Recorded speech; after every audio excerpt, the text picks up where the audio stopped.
Hey everybody, this is Tracy here with another edition of A View from Tracy's Point. And I know you guys are like, where is that heifer? Like, she started out talking about this Diddy case and then she just dropped us and left us. Well, since I posted that I was going to cover the Diddy trial, so much has happened in my life. I tell you, we have gone through two hurricanes in the latter part of last year. My daughter ended up moving back home with her two young kids that are now 3 and 1, and so it's just been really, really hard. Finding the time to even be able to record because I help her with her kids. So your girl has had a lot going on, but I am going to try and get through this Diddy trial. And to be honest with you guys, I think after I did the initial video, I was like, I really don't care about this case because this is some foolishness. We tried to warn these people that this was going to happen, that the R. Kelly case was just a test run for some bigger fish, and they didn't want to listen. And now here we are with this Diddy case, okay? So the case, it actually progressed faster than I thought it was because, the whole R. Kelly thing, the surviving R. Kelly came out in, what was it? Was it December of 2018 or January? I think it was January of 2019. And then he was arrested in Chicago. Then the federal charges came 5 months later. And then they drug it out, kept getting extensions on starting the trial. But listen, them folks up there in the Southern District of New York, they was like, oh no, we're not going through all that. We got the blueprint. We know how this is going to work. Diddy is going to trial, and he is going to trial soon. And they were men and women of their word because the Diddy trial has started. So, unless you've been under a rock, you should know by now that Sean Combs was arrested on sex trafficking charges, similar to R. Kelly. And as we go through this trial, we're going to find out that Diddy was way freakier than R. Kelly was. Okay, Diddy had some stuff going on, like some stuff going on. Men, women, child urinating in people's mouths and all this kind of craziness came out on day one of the trial. So I don't know what to expect the rest of the trial, okay? But let's get into who is Diddy's dream team. Let's start with these lawyers, and then we'll get into jury selection and then the day one testimony. And also, I want to let you guys know, now remember with the R. Kelly case, we were getting those transcripts and we were actually reading word for word on the transcripts. And those transcripts were expensive. They were like $300 a day, but people were coming together. They were helping each other out. Miss Infamous Sylvia over there, she was buying the transcripts, and then they were able to buy copies, I think, for $25. And a lot of you guys were really nice. You were sending me the copies. You were buying the $25 copy and then sending it to me so that I could get full coverage. And this year I had went to Sylvia's page to see, if she was going to do that again.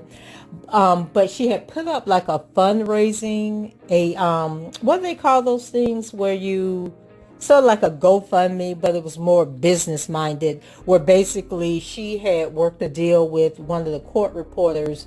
And I think the girl said she could get her all the transcripts throughout the trial for like $10,000. And so she did this fundraising platform.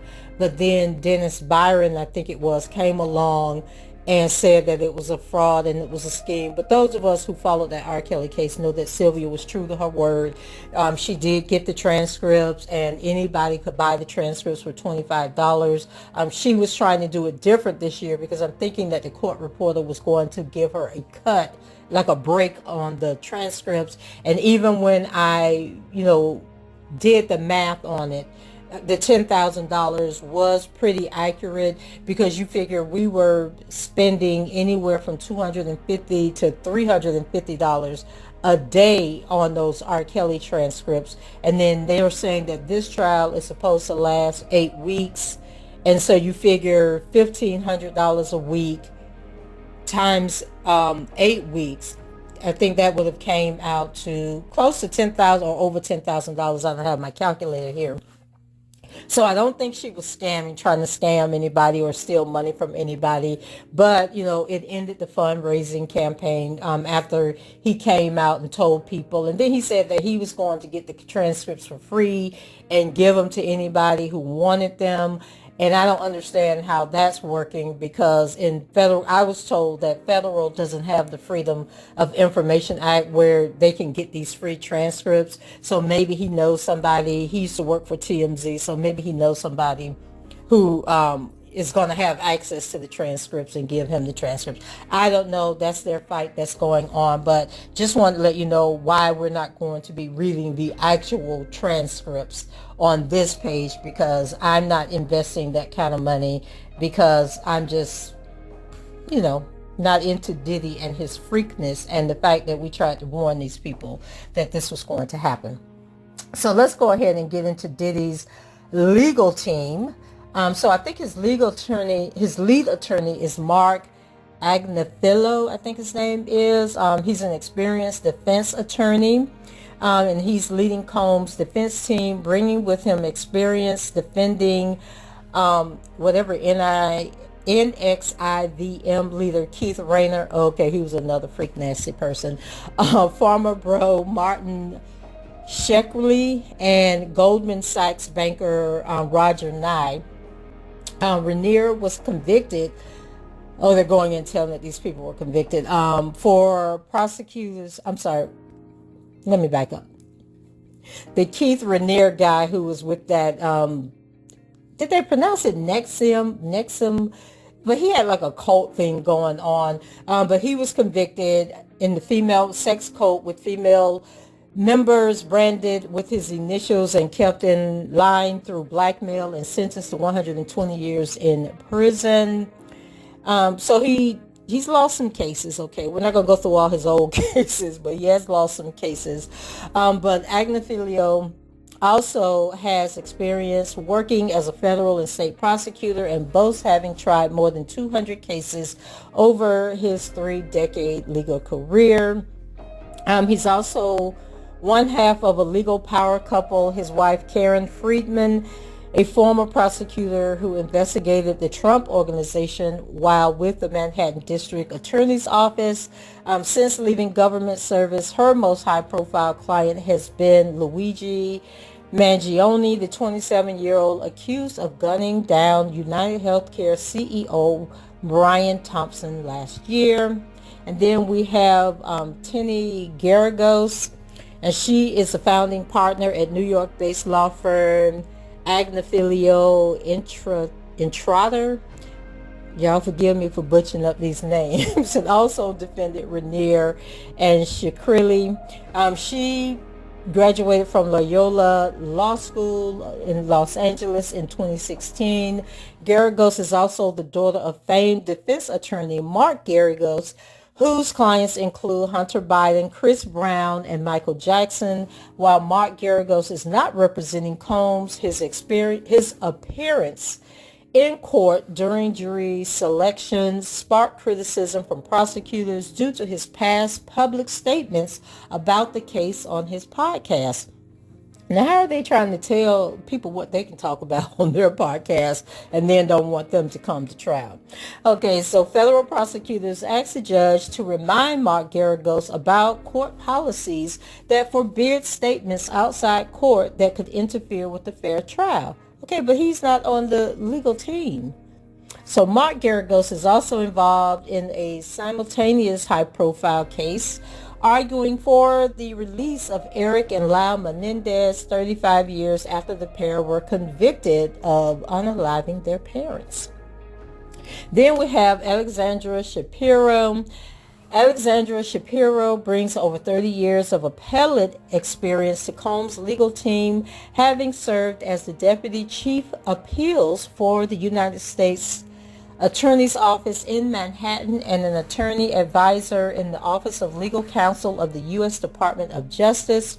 She represents Sam Bankman-Friedman in his pending appeal of his criminal conviction and scored a series of legal victories at the United States Supreme Court. She also clerked for the late Justice Ruth Bader Ginsburg, a job she shares with the judge overseeing Combs' case, though the two did not overlap. Then we have Brian Steele, and I can't remember this lady's first name, Westmoreland. She was a black lady. So Brian Steele and this attorney, they were on the Young Thug trial. And she was the one that pretty much set the stage for the ending of the YSL trial, and when everybody took all those pleas except for Yak Gotti and Shannon Stillwell. And remember, she stood up and she said that she wanted to request a mistrial, and the judge was so tired of them asking for these mistrials, and the judge was also ready for this trial to be over. And so she said, I'll grant you a mistrial, but it'll be a mistrial with prejudice. So there's a difference. Without prejudice means that they can't bring them back up on the same charges. Without prejudice, I think, means that they can. And so she kind of like paused, Westmoreland paused and said, okay, I'll do it. And that pretty much brought a halt to the YSL trial. Most of the defendants took plea deals, and then like I said, we had the two that were left over, and they were pretty much found not guilty. And then I think Young Thug, he's mad because he took a deal, and he's like, wait a minute, I need a do-over. But anyway, that's who she is. So they have come aboard and are helping out with the case. And then we have Xavier Donaldson. I believe this is the right guy. He's an African-American guy. Y'all let me know if this is the wrong Xavier Donaldson, because when I Googled his name, two people with the exact same name came up, and they were both attorneys, but I believe he's the one on this case. He's a New York-based criminal defense attorney, joined Combs' legal team on the eve of the trial. He has nearly 3 decades of criminal defense experience and worked as a former prosecutor in the Bronx. And these people are not playing a major role in the case. Anna Estevao is a partner at New York law firm Harris and Trescoma LLP. She graduated from New York University School of Law and briefly worked as a federal defender in California, according to her LinkedIn profile. And then we have Jason Driscoll, and he is an associate at Shapiro's law firm and one of the most junior members of Combs' defense team. He graduated from New York University School of Law and completed 2 deferral clerkships. And then we have Linda Marino, and she is a high-profile legal consultant who joined Combs' legal team to help with jury selection. Her law firm's website describes her as an expert on anti-Muslim bias, including representing Sami Amin al-Arian after he was indicted under the Patriot Act for allegedly playing a leadership role in the group Jihad.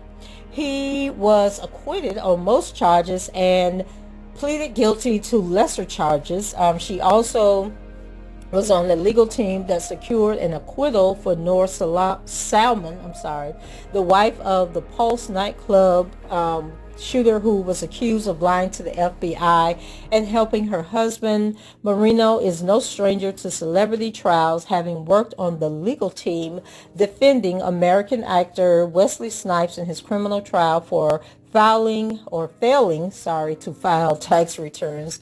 Snipes was convicted on 3 misdemeanor charges, but acquitted on the more serious felony charges. So that is Diddy's dream team. But will they have the same success that O.J. Simpson's dream team? Because like I tell y'all guys, it's some shenanigans going on in this courtroom. So I want you guys to know, ever since I did the initial video, I have been creating documents, researching this case. I just haven't had time to do actual videos. And so I'm not going to read all this information that I've accumulated over the past few months. But I am going to go through a brief timeline of his misconduct allegations. And so you guys know he was sued by his ex-girlfriend Cassie in November 2023, and it was settled like 24 hours later. And it was for an undisclosed amount. Some people are claiming it was for $100 million. Other people was like, I think she had initially sued for $10 million. My personal opinion is that he may have settled with her around the 30 million mark, between 10 million and 30 million. Might have even been 20 million. I do not believe he gave her $100 million. And I would like to believe that if he had given her as much money as y'all think he gave her, that there would have been some addendum in there that she could not testify against him. So the fact that she's still pursuing, following along, being a part of this charade of a trial, lets me know that it wasn't for as much money as y'all seem to think that it was for. But like I said, he was sued by her in November 23. They settled 24 hours later. Combs spent decades in the music industry, building up his legacy through his bad boy enterprise and various side hustles to become one of hip-hop artist Forbes' list of billionaires in 2022. He has 5 number 1 hits on the Billboard Hot 100 and 15 hits on the top 10, and that doesn't even include his work producing hits for others. And so we know that he has become a music mogul in the industry, and his reputation speaks for itself. So on November 16th, Cassie filed her lawsuit, and the two began dating around 2007, and the two were on an on-again, off-again relationship before they finally called it quits in 2018. Now, Cassie has gone on to get married and have children. I think she's currently pregnant with her 3rd child. So why she's going back bringing this foolishness up is beyond me. You got out of this relationship, I guess, basically what you put into it, okay? He gave you what you wanted. You gave him what he wanted. So let's not play the victim here.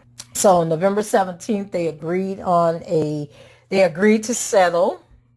And some people are saying that Diddy did not settle with her. It was his bikers, the people, that keeps the key in his back going, that they were the one that actually settled with her because they wanted this to go away. And we have found out over the years that settling with these women does not make it go away. You're just paying them to destroy your life, because then the prosecutors are going to come in with the Mann Act, which I explained to you guys in my first video a few months ago. And the Mann Act basically charges both people, and then they go to the woman and tell the woman, we'll drop the charges against you if you participate in the prosecution of this individual. So even though Cassie is around here playing the victim, we saw her get beat on the video, but she, we're finding out in this trial that she seemed to have been a willing participant in a lot of this, and that the beating in the hallway, I think when I talked to you guys about it, I said, I don't condone physical violence. Let's be clear about that. I do not condone physical violence. But in watching that video, what my take from that video was, she had something that he wanted, and she ran out of that hotel room with whatever it was, and he wanted to get it back desperately. And I believe it came out in the trial yesterday, and it may have came out even before then, that it was his phone. She had stole his phone and ran out of the room, and that's what he was trying to get back from her. But we learned more about that incident in the testimony from yesterday, and we will get into that eventually.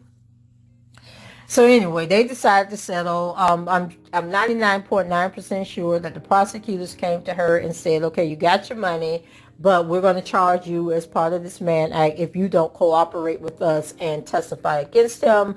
And of course, she said, okay, I have nothing to lose here because I got my money. Okay. So then we know Diddy stepped down from Revolt as the chairman in November of 2023. That was November 28th. December 6, 2023, he denied all allegations after a 4th lawsuit is filed. And so, numerous people have filed lawsuits against Diddy after they saw Cassie get her payday. They thought, okay, well, we're going to come along and get our payday too. And let's see, some of them, went under the name of Jane Doe. Some people actually said who they were. Let's see, brands started to cut ties with Diddy in December of 2023. December 13, Hulu scraps Combs' family reality show plans. He was going to come back on, doing a reality show. February 26, 2024, music producer sues Combs, producer Rodney Lil Rod Jones Jr., who worked on the Love album Off the Grid 2023, filed a lawsuit against Combs. He accused Combs of, getting freak nasty with him, assault and harassment. And of course, we know Diddy denied it. On March 25th, 2024, federal agents raided Diddy's home in LA and Miami. And, that was all on television. They had cameras. I guess they had called TMZ and let TMZ know, hey, we coming to go through Diddy's houses. And so TMZ was on the scene filming. So March 26, 2024, Combs reportedly sells his stake in Revolt. He reportedly agreed to a deal to sell his stake in Revolt TV after stepping down from his role as chairman in November. Amid the assault allegations, according to TMZ, the mogul sold his remaining shares to an anonymous buyer. The report noted that the company will remain black-owned. Financial terms of the deal were not disclosed. March 26, 2024, attorney slams witch hunt raids. So, the attorneys are starting getting involved and saying that this is a witch hunt. Okay, March 25th, 2024, alleged associate arrested on drug charges in Miami. And you guys remember that was, once again, they had called TMZ and said, hey, come on, we're going to make an arrest, setting the stage for taking Diddy down. And so what else? May 10th, 2024, Combs asked judge to dismiss an R claim against him.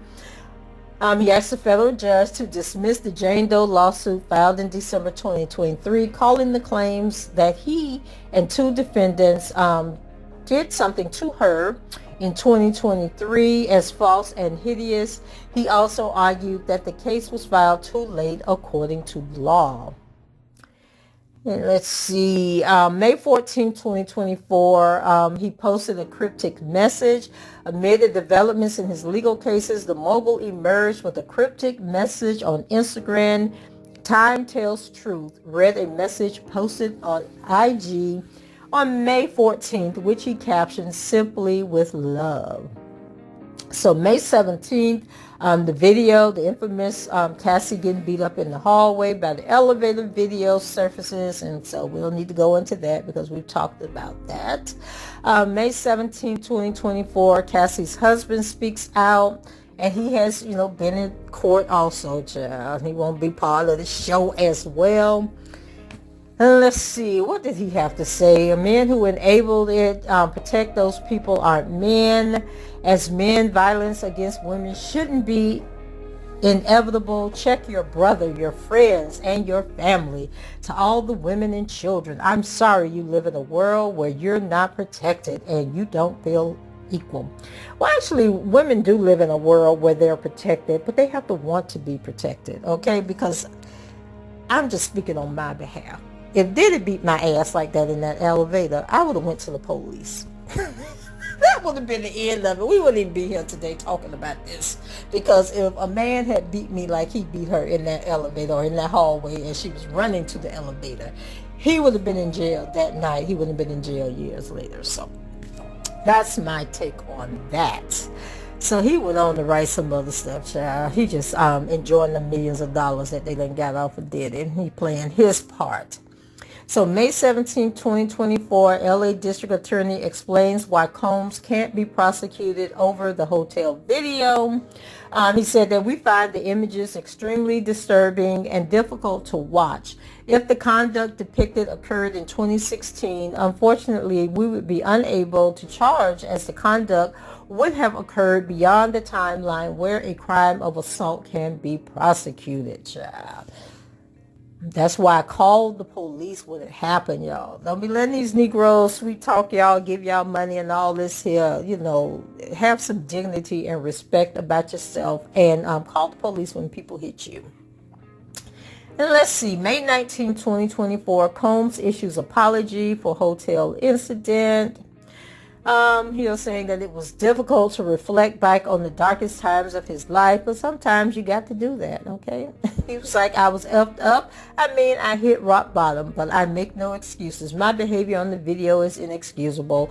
I take full responsibility for my actions in that video. I'm disgusted. I was disgusted then when I did it, and I'm disgusted now. I went out and I sought professional help, had to go into therapy, into rehab, had to ask God for his mercy and grace. I'm so sorry, but I'm committed to being a better man each and every day. I'm not asking for forgiveness. I'm truly sorry, child. Okay, Diddy.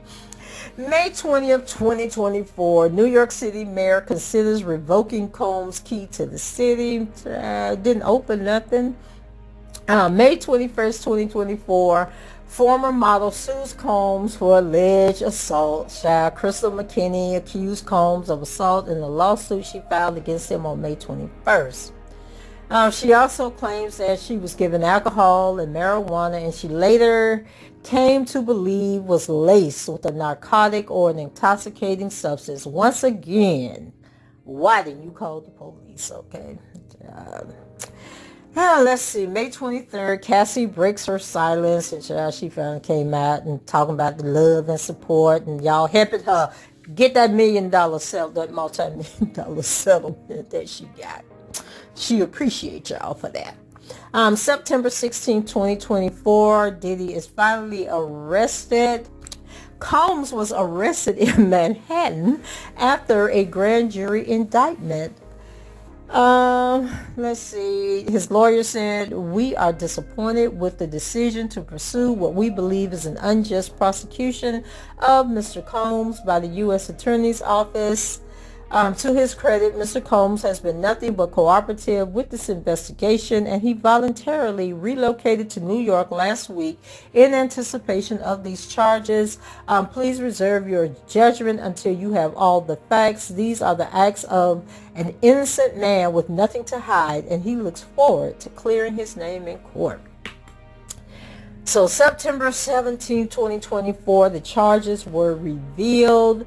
Federal prosecutors unsealed the indictment the morning after Diddy's arrest. Okay, and I think we read the indictment already, so no need going through that again. September 17th, he was denied bail. September 18th, he was denied bail again. September 20th, he was placed on procedural S-Watch, which is common. You know, of course, the news take off with it and they think that the person is really trying to do harm to themselves, but it is a procedure. Anybody going to jail on serious charges where they could be facing life in prison are often being watched, especially somebody, a high celebrity like this with so much to lose. And let's see, September 24th, another woman sues over a brutal attack. September 26th, yet another woman comes forward, because you know, child, they've been come out the woodwork filing these lawsuits. Then Tony Busby gets involved, and child talking about he got at least 120 individuals in legal cases against Diddy. Some 25 of those individuals were minors when Combs allegedly assaulted them, Busby said, while the alleged incidents date back to 1991.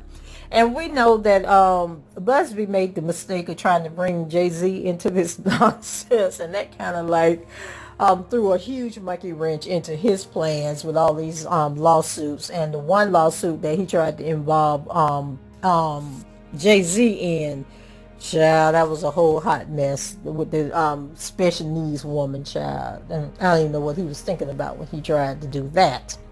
October 6th, Combs' mom defends her son, you know, as she rightfully should. She says, to bear witness what seems to be like a public lynching of my son before he has had the opportunity to prove his innocence is a pain too unbearable to put into words. Like every human being, my son deserves to have his day in court, to finally share his side and to prove his innocence, and his day in court is happening as we speak. So October 9th, 2024, Combs' lawyers accused the feds of leaking damaging evidence. In a scathing filing, Combs' attorney Mark Agnifilio demanded an investigation into whether federal authorities had unlawfully leaked damaging evidence, including the hotel surveillance video of his client assaulting Cassie in 2016 to the media. The alleged leaks claimed served to create highly prejudicial pre-trial publicity that can only taint the jury pool and deprive Mr. Combs of his right to a fair trial. Well, listen, sir, he could have had a whole documentary put out called Surviving Diddy. They could have did that, like they did another celebrity. Calling the Cassie video the most egregious example of the alleged leaks, the attorney added that it was just one in a long and documented history of leaks and false statements made with one purpose: to savage Mr. Combs' reputation prior to trial. I think Mr. Combs did a pretty good job of doing that himself, okay? October 10th, 2024, the trial date is set, and it was set for May 5th, and they were true to their word because they started jury selection last week. They wrapped that up in a couple of days, and the trial began on yesterday. They say it's going to take 8 weeks to get through all this, so child, they moving right along.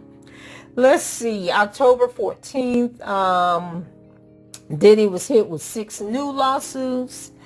October 16th, Diddy asked judge to identify his alleged victims before trial.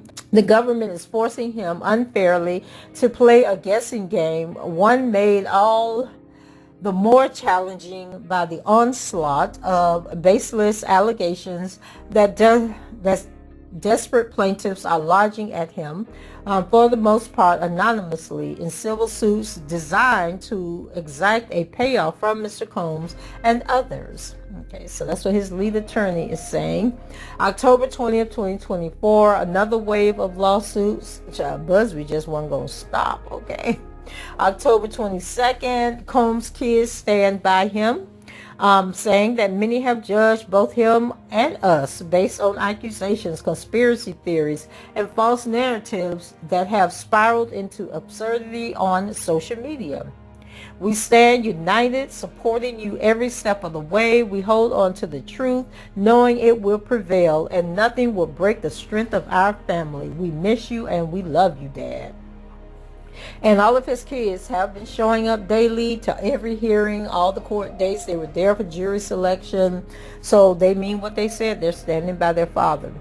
So October 28th of 2024, a pair of John Doe lawsuits were filed in New York. Child, people going to try to get their money. And Diddy's attorneys was like, the lawyer behind this lawsuit is interested in media attention rather than truth, as is obvious from his constant appearances and 1-800 numbers. Child, they tried. What was that woman in Susan Logan's, whatever her name was? Remember she had that billboard up talking about if you want to sue R. Kelly, child, come to her office.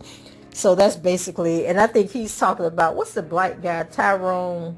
Oh my God, I can't think of his last name. Tyrone something. He trying to be the black Tony Busby with these lawsuits. So November 19, 2024, Tony Busby files more lawsuits against Diddy.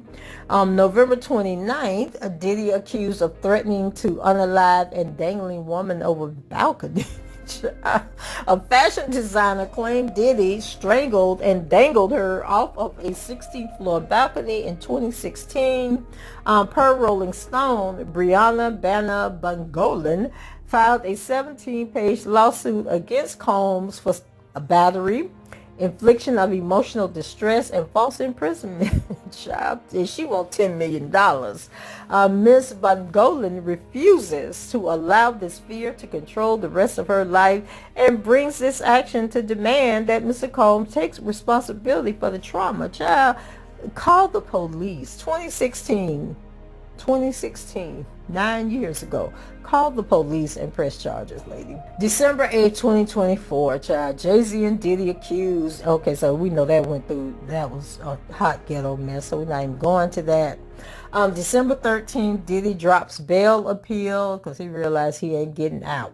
December 20th, another pair of lawsuits. Child, we tired. We tired. One was anonymous through Tony Busby, child. The second was reportedly filed by Oklahoma native LaTroya Grayson against Diddy and Bad Boy Records, child, for something she claimed happened in 2006 at a party after winning a radio station contest. Don't that sound familiar? Then somebody else said they won a radio station contest and went to somebody's concert, child, and went to the concert with the mama best friend, and then all of a sudden she wasn't with the mama best friend no more. She was she was backstage, child, at a gathering, and then everybody was told to leave the gathering but her, child. That's what she claimed, child.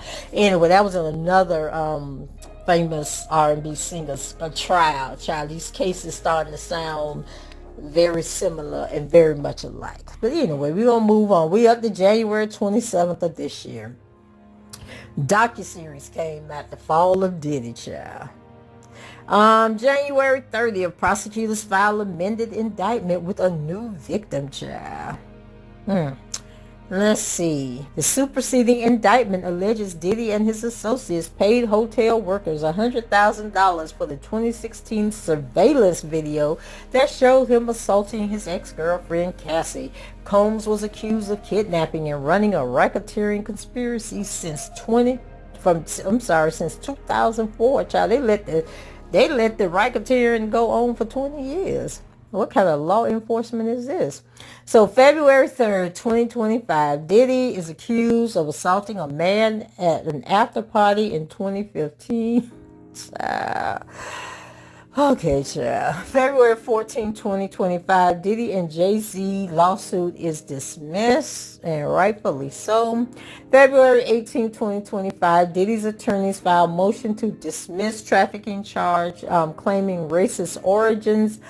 Diddy's legal team filed a motion seeking the dismissal of the trafficking charge in the hip-hop mogul's indictment, citing racist motives. The attorney made the filing.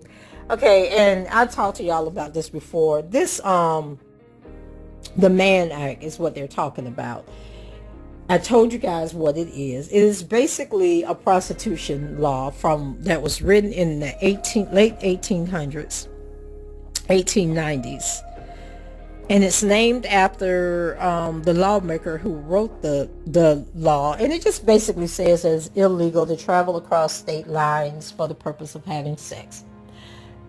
People often say that it is a racist law, which it is a racist law because basically, as I explained to you guys, it was created to keep white women from prostituting themselves to the former slaves and the people that were being brought across the border to help build the West, to build the railroads and all of that, you know, when California, Nevada, and all of that was being developed.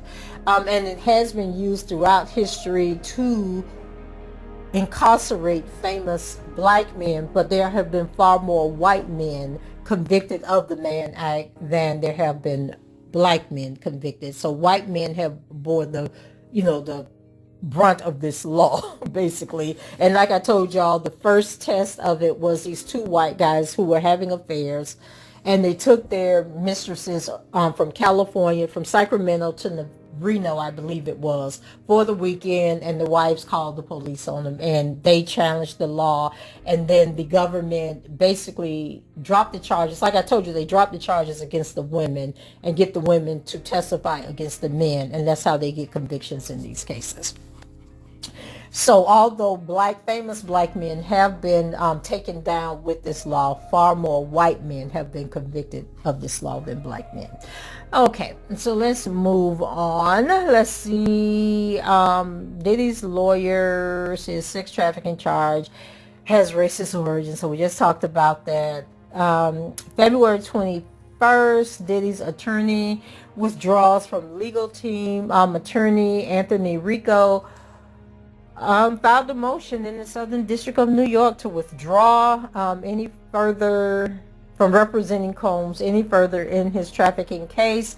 He stated that under no circumstances this is the black guy who withdrew, child. He couldn't be the lead, so he didn't want to be on it at all.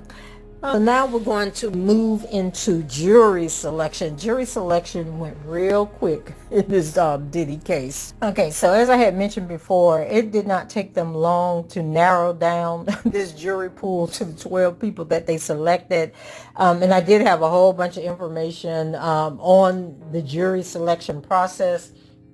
But because I didn't do the video, I'm not going to get into it. So we're just going to talk about who the 12 people are. That, of course, we don't have their names, but we have enough, okay, to talk about them. So juror 1 is a white man. He's 69, from Manhattan, who works as a massage therapist and listens to jazz. He is a trained actor.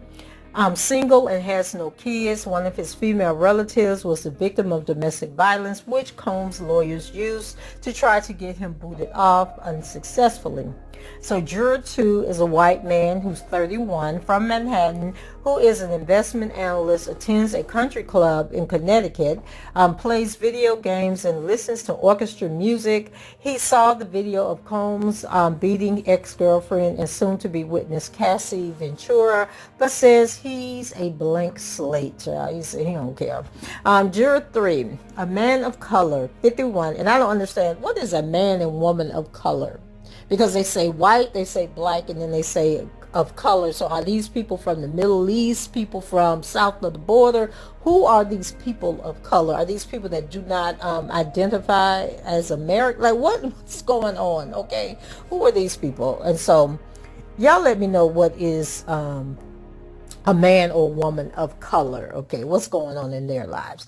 So juror 3 is a man of color, 51, from Manhattan, with a PhD in neuroscience, who listens to opera. He also saw the beating video. Juror 4, a woman of color, 30, from the Bronx, who works in the deli at a city supermarket, likes hip-hop, and says she only gets her news from word of mouth. Her relative was once arrested for bank theft. Juror 5, a black woman, 42, from Manhattan, who works as a dietary aide at a nursing home. Y'all know my first job was as a dietary aide at a nursing home. So I thought that was interesting. And so she says she doesn't watch the news and is a fan of Harry Potter. She once got a ticket for drinking in public. Juror 6, a man of color, 41, from the Bronx, who works in communications at a city residential treatment facility, reads the New York Post and listens to 90s hip-hop. Juror 7, an Asian man, 68, from Westchester County, who retired from a financial company, watches Fox and CNN, and plays cricket and volleyball. Juror 8, a white man, 68, from Westchester, who retired from Verizon and is into bowling, hiking, and rock and roll. He says he is squeamish. I know I'm pronouncing this wrong. Doesn't like violence and has seen the Ventura video. Okay, so he already prejudiced and he don't like violence. But I think none of us like violence. None of us do. So I think that would exclude all of us, right? So juror 9, a black woman, 43, of Westchester, who works as a physician's assistant. She says she doesn't read a lot of news, but watches Netflix and likes to dance and listen to hip-hop and R&B. Juror 10, a white man, 67, of Westchester, who works as a logistics analyst and listens to news radio on the way to work. He likes watching Survivor and does woodworking. Juror 11 is a black man, 39, of the Bronx, who is a social worker and listens to Afro beats. Juror 12 is a black woman, 74, of Manhattan, with a Bachelor's of Science degree and gets her news from outlets such as the New York Times and ABC. Now, what's interesting here is there is 1, 2, 3, 4. So we have 4 black people on the jury, and then we have these people of color, these 2 people of color, 3 people of color, an Asian person. But Diddy's attorneys had the audacity to be talking about they had stricken like seven black people from the jury, and they were saying that that was unfair, and they were saying that the prosecutors were trying to keep black people off the jury.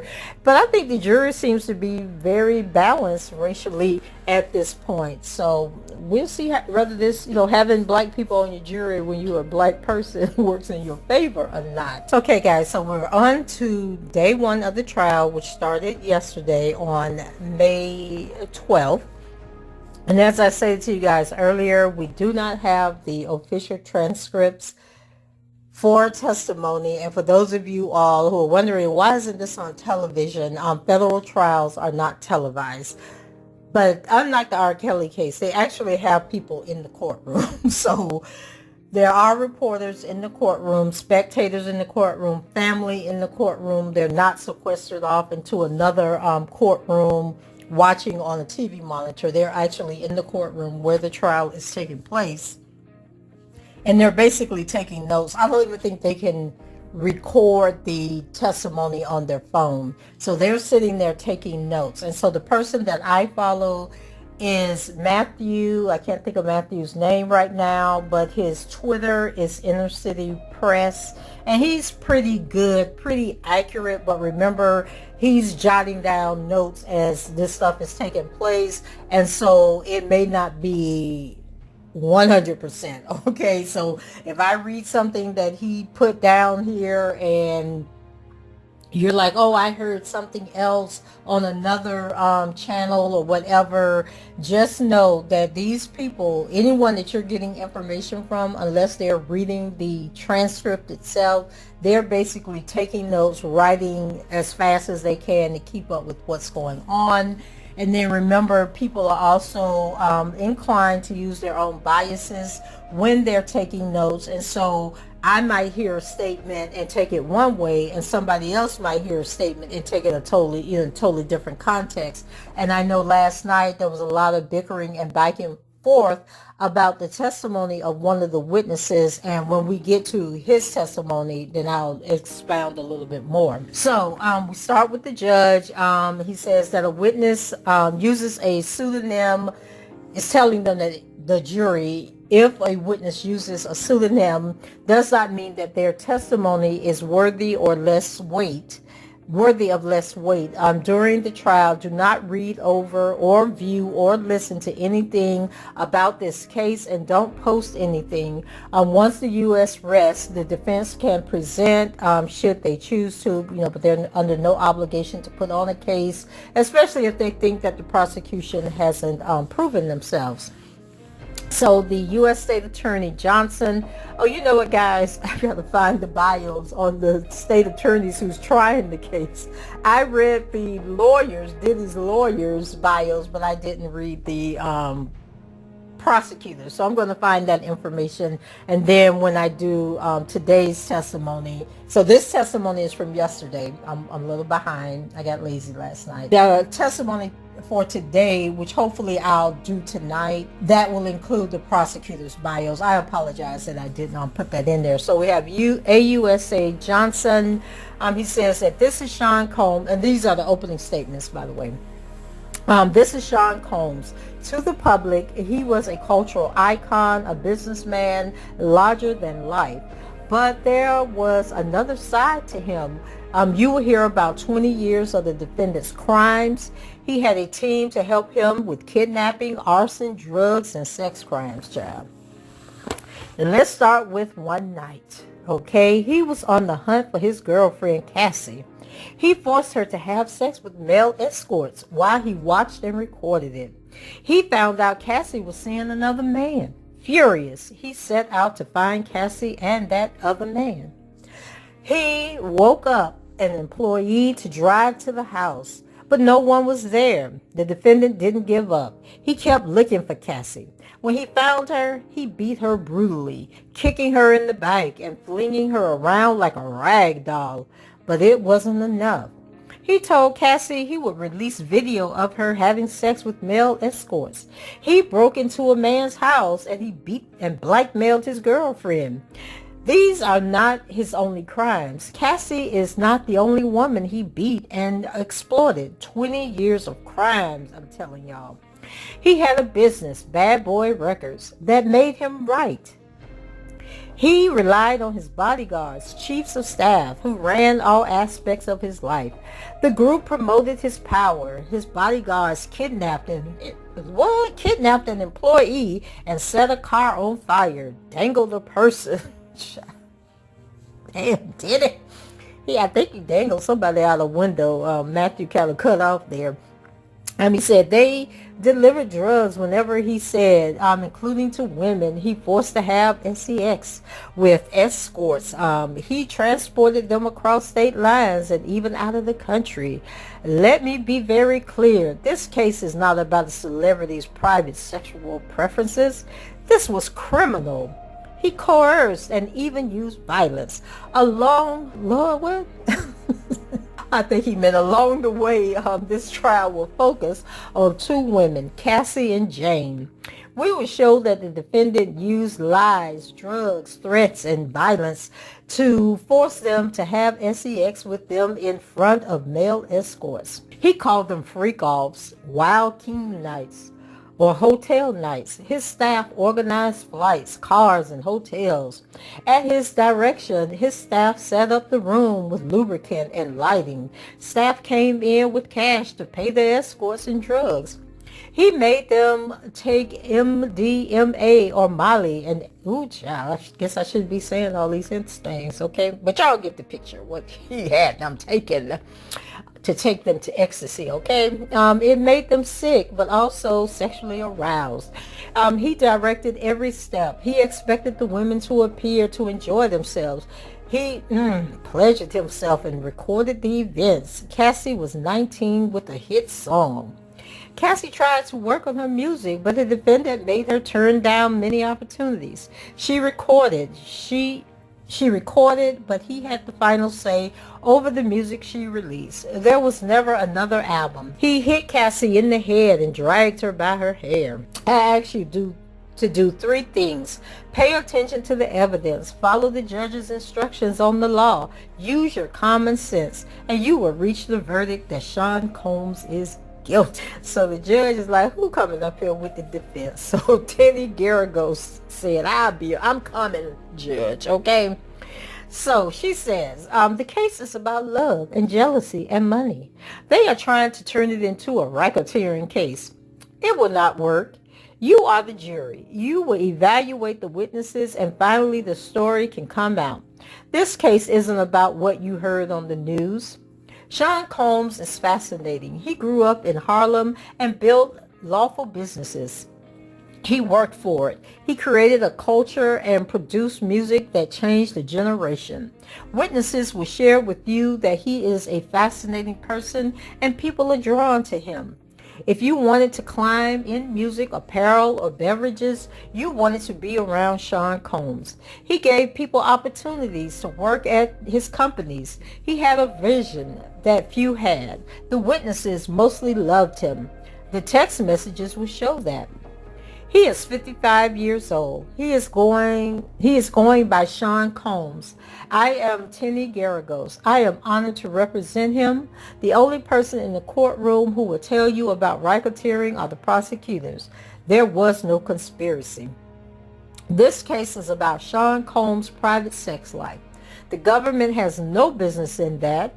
These hard-working individuals were educated from Harvard to Howard University. He has a temper and got violent. He is not proud of that. We own it. He sometimes gets so jealous or angry he is out of control. You will hear that he lied to his girlfriends. Plural, multiple girlfriends, okay?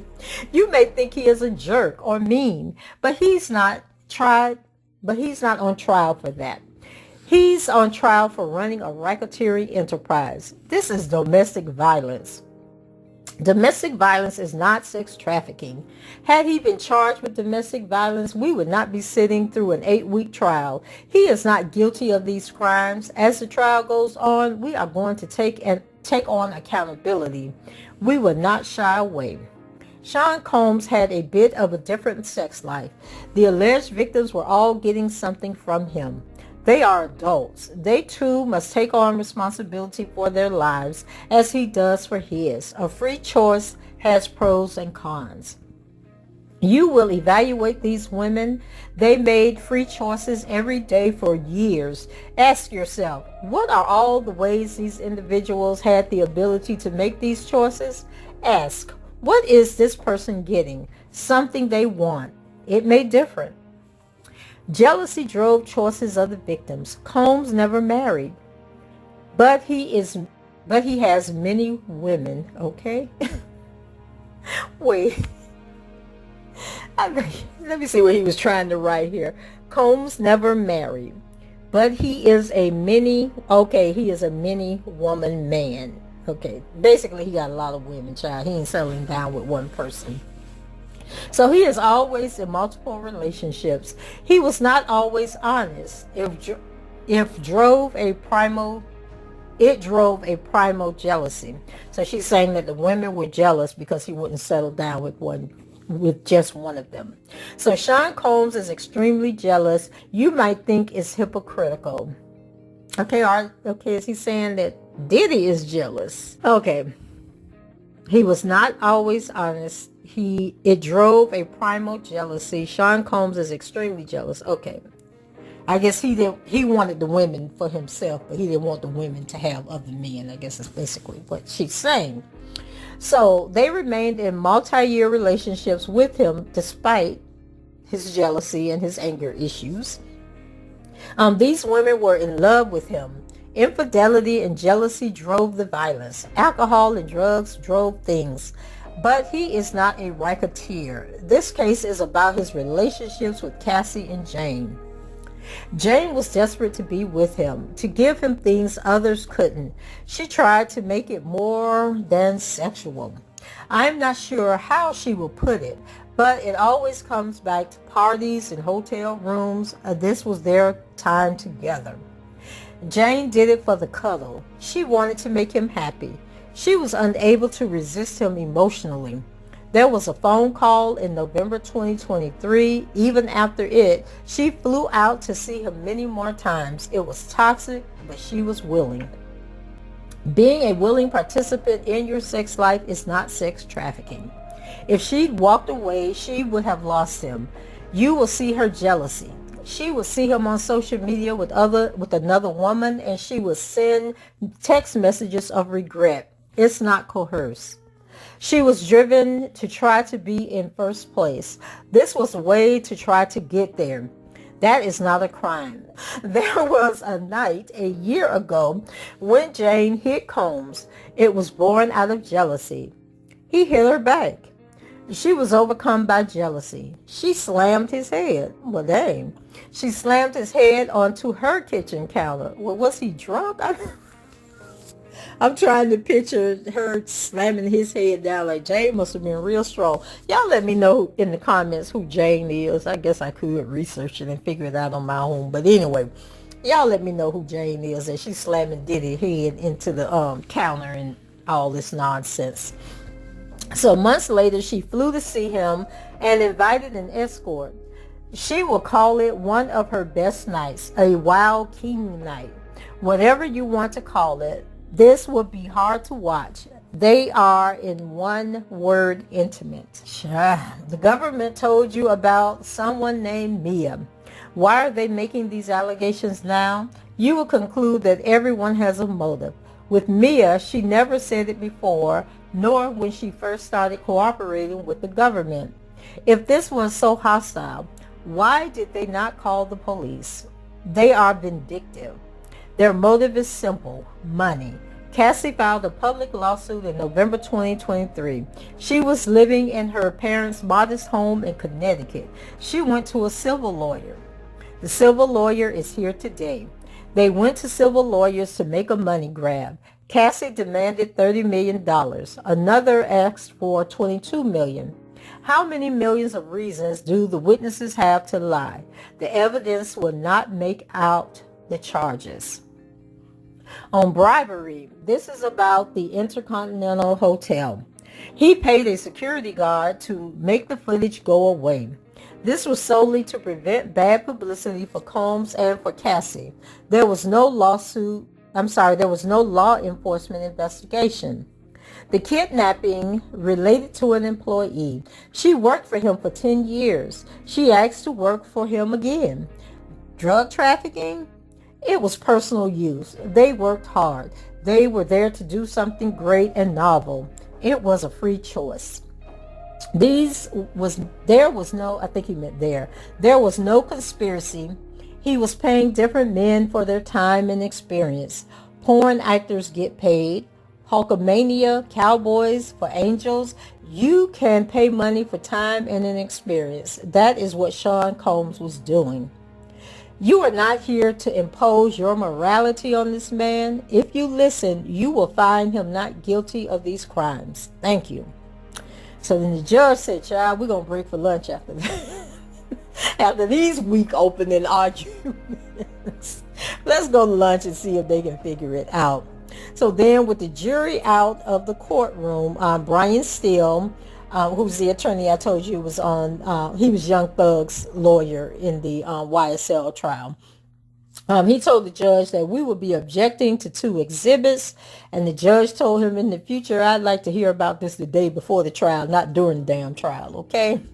So then the assistant U.S. attorney said, we only learned they objected. This is about an incident report about the hotel hallway broken vase. The report was an addendum.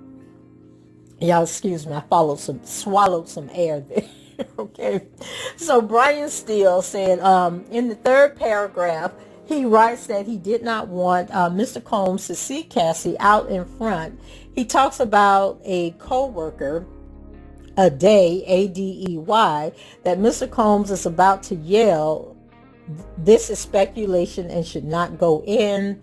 And then the judge says, Mrs. Slavic, please pass up the exhibits. And I'm assuming that Ms. Slavic is the court reporter. And then they adjourned. So then they came back and the judge says in terms of the objection, the defense said, we're still waiting for the defendant. And then the judge said, oh, sorry about that. And then Puffy Diddy Sean Combs is brought in. And so the judge says one exhibit objected to, subject to U.S. laying the proper foundation.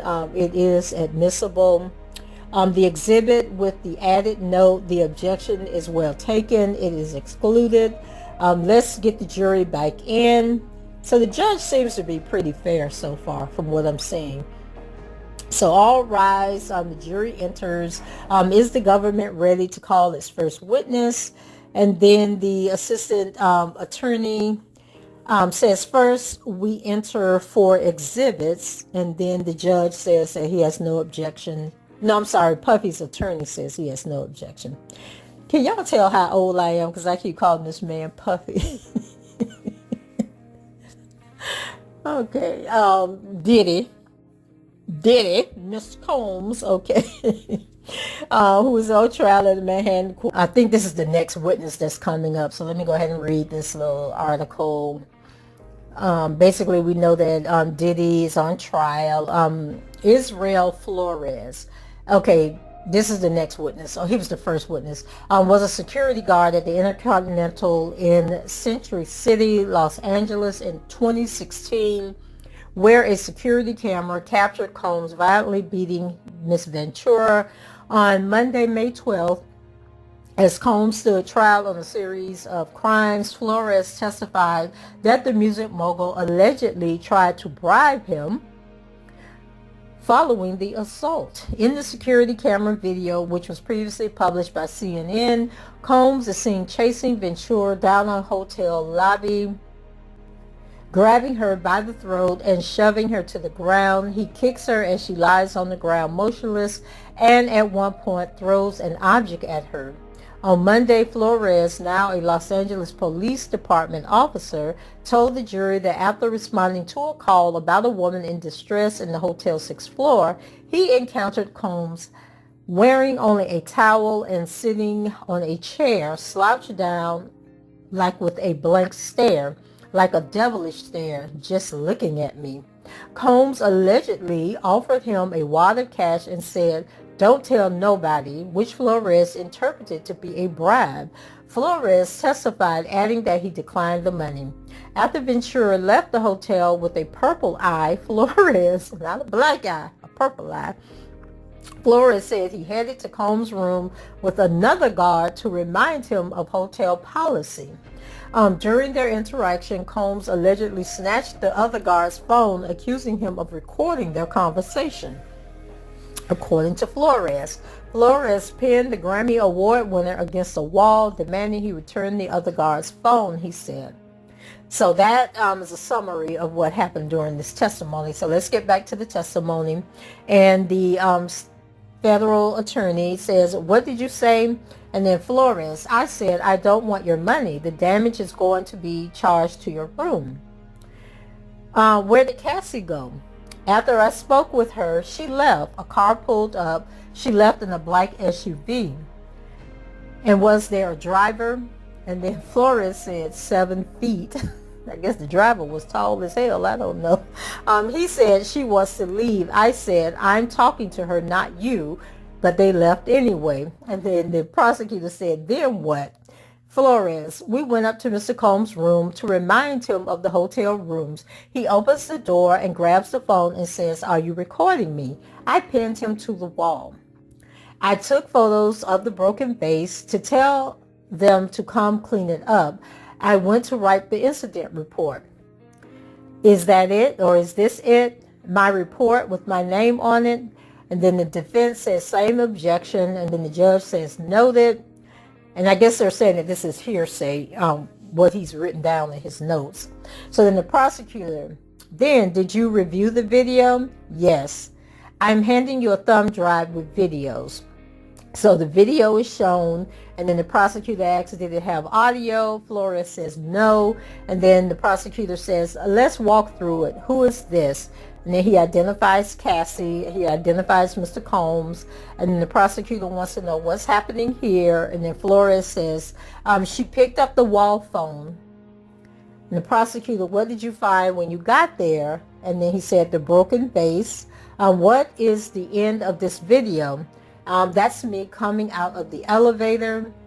And the prosecutor, "Let's pull up the incident report again." Flores, "Here, we reminded him that the checkout time was approaching." "What did you add to the incident report after you reviewed the video?" "I described what I saw in the video." "What else did you do with the video?" "I recorded 2 videos of it with my iPhone to show my wife at home." Now, child, why you showing your wife? He done took a video, went home and told his wife, "Child, Diddy was in here beating this girl behind." What y'all think that conversation went like at home? And the wife was like, "Dang, did you turn this in to the police?" And then he probably was like, "No, I didn't, child. Diddy slid me some money, even though I said I declined it." Anyway, back here. So it says Flores' video of the video with his voiceover, including about how shiny his shoes were, is played for the jury. So the prosecutor, "Did you work that next day?" Flores, "No, I had the next 2 days off." "When you came back in, did you look for the video?" "I did, but it was gone." "Did you ever see it again?" "Yes, recently." Nothing further. So then the judge asked the defense, do they want to cross-examine Mr. Flores? So Brian Steele does the cross. He says, "You said your report was 5 W's, right?"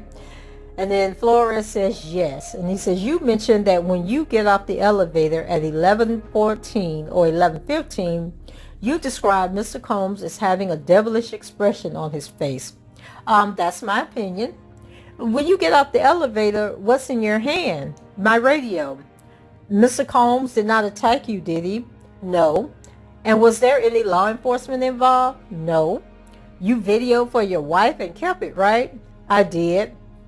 "But never was law enforcement called?" "They were not." "You told the jury Mr. Combs said to Cassie, 'You're not leaving.' But your report did not say that, right?" At that point, I did not believe it was a significant fact. I'm not going to put down the back and forth. Oh, okay. So it wasn't important 9 years ago, but only now. Objection. Judge overruled.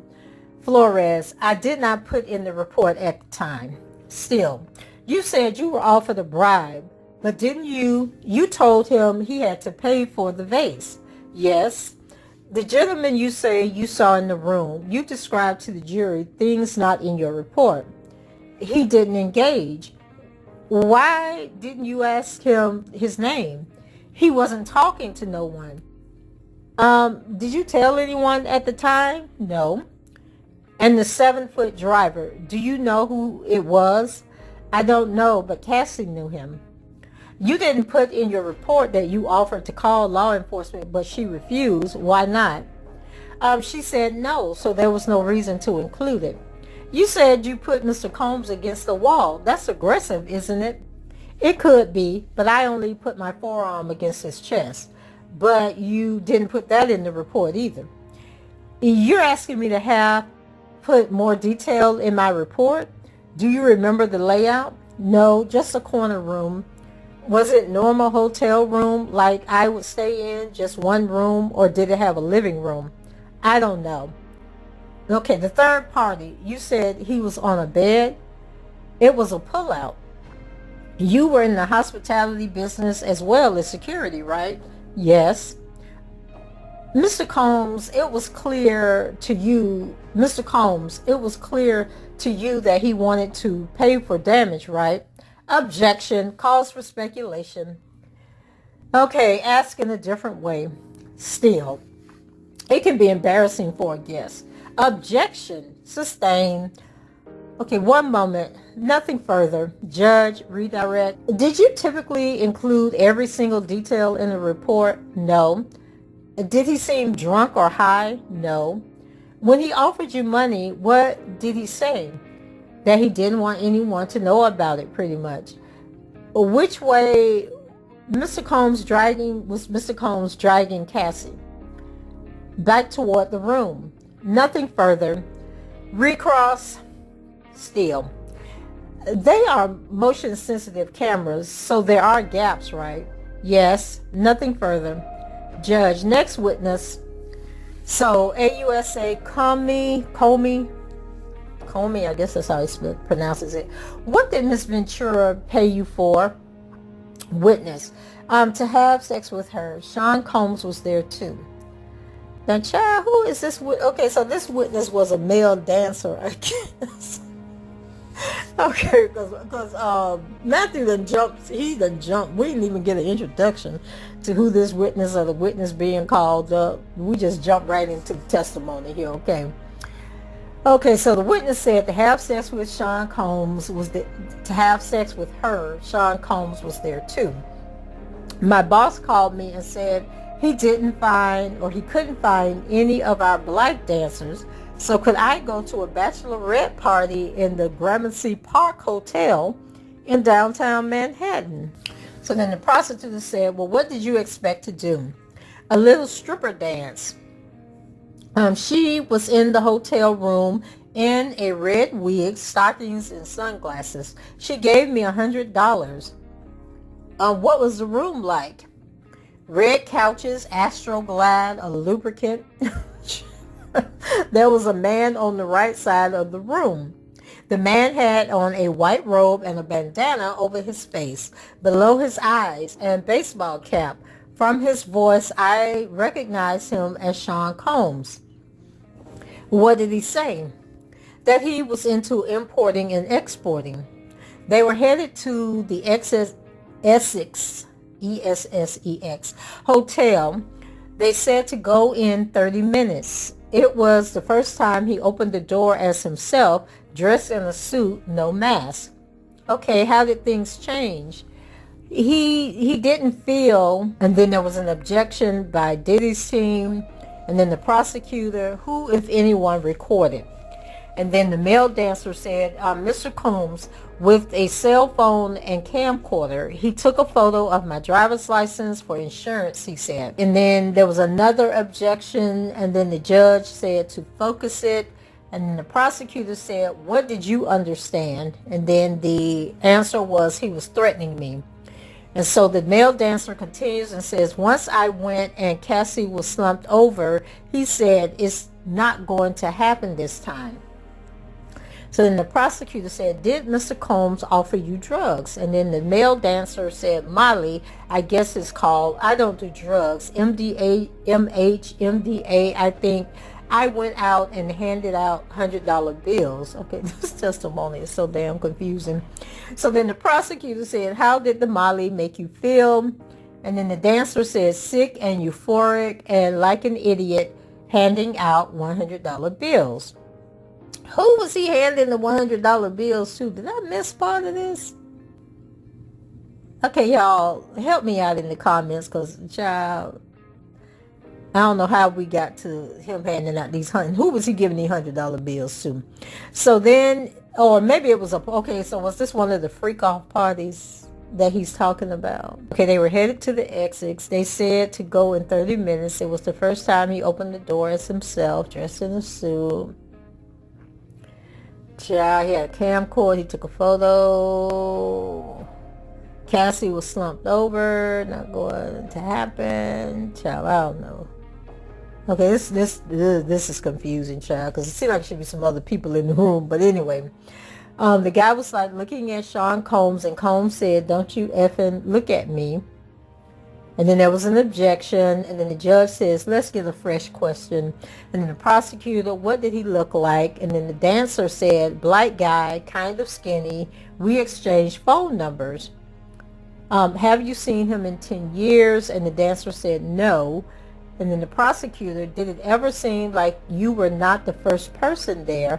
And the guy said, yes, half-used Astroglide towels on the floor.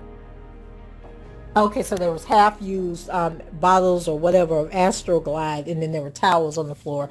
So he knew somebody had been there before. And then the prosecutor said, after the $100 bills, did you see them again? And then he said, I couldn't do it anymore. And then the prosecutor, what did you get paid when you couldn't perform? And the dancer said, nothing, but I never asked for money. I was happy to get involved with people with such notoriety. But after I saw Sean Combs hit Cassie, I couldn't do it anymore.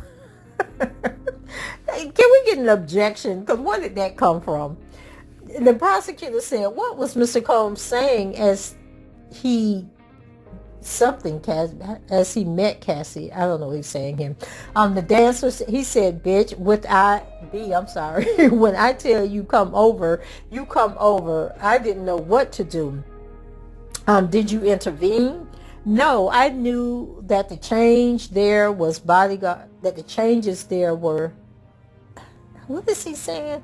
No, I knew that the changes there were bodyguards.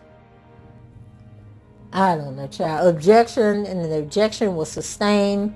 Then the prosecutor said, what next? And then he said, are y'all ready to continue?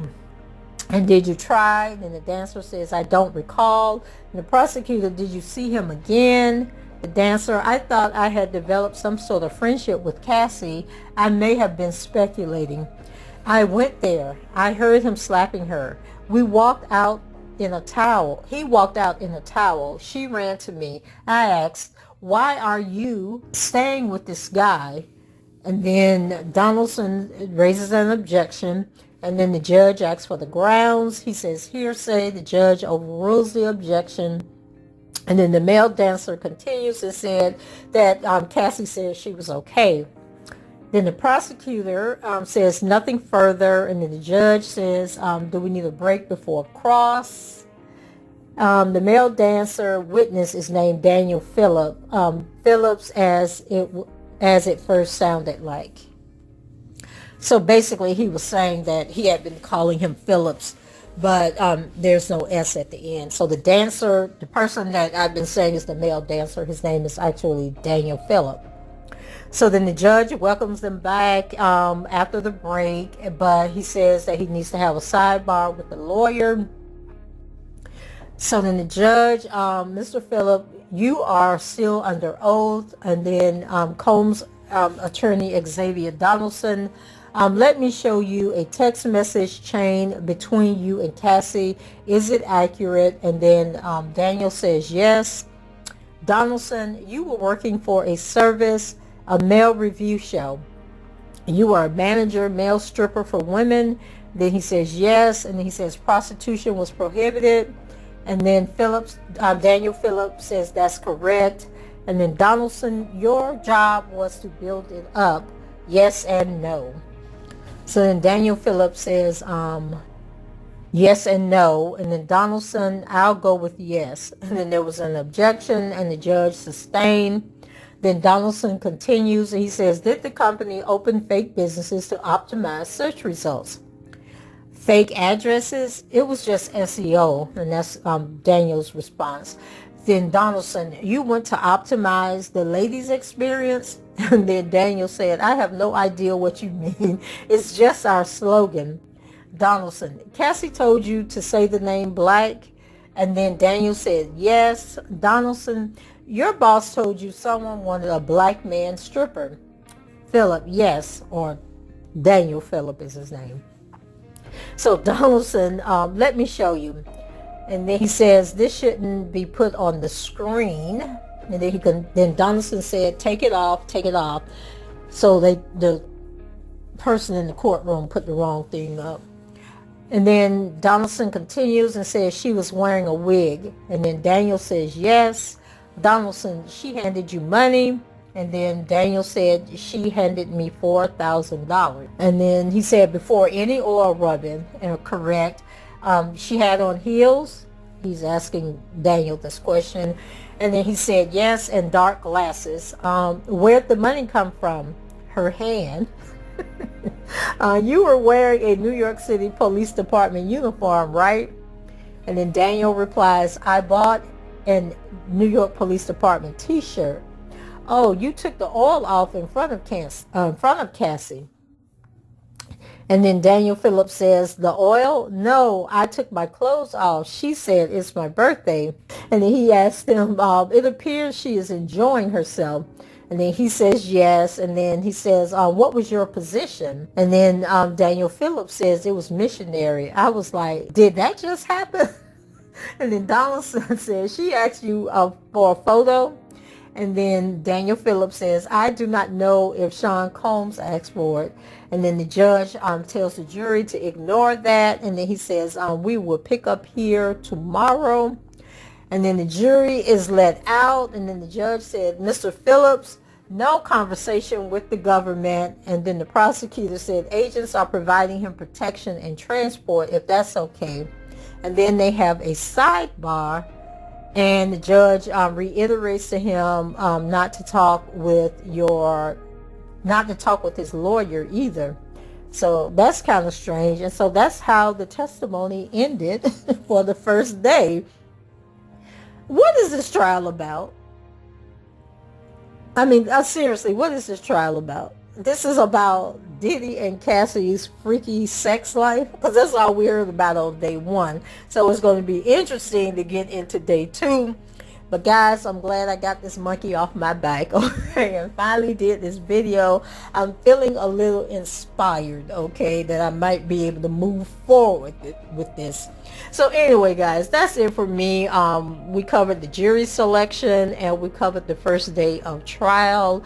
Let me know in the comments how you guys are feeling about this. Is Diddy going to walk? Are these people going to find him guilty because they just don't understand what was going on? Is this thing going to get more salacious, more violent, more what as the days go on? If Cassie testifies, what impact do you think she is going to have on this trial? Or is the jury going to be able to separate? This was domestic violence. This was whatever was going on in their little freaky relationship. And this is not criminal beyond when he beat her behind in that hallway. She should have called the police and had him arrested. And this would have been taken care of then, and we wouldn't be here now. Go ahead, leave your comments below, rate the video, and subscribe to the channel if you haven't done so already. And until the next time, I shall talk to you guys later. Bye-bye.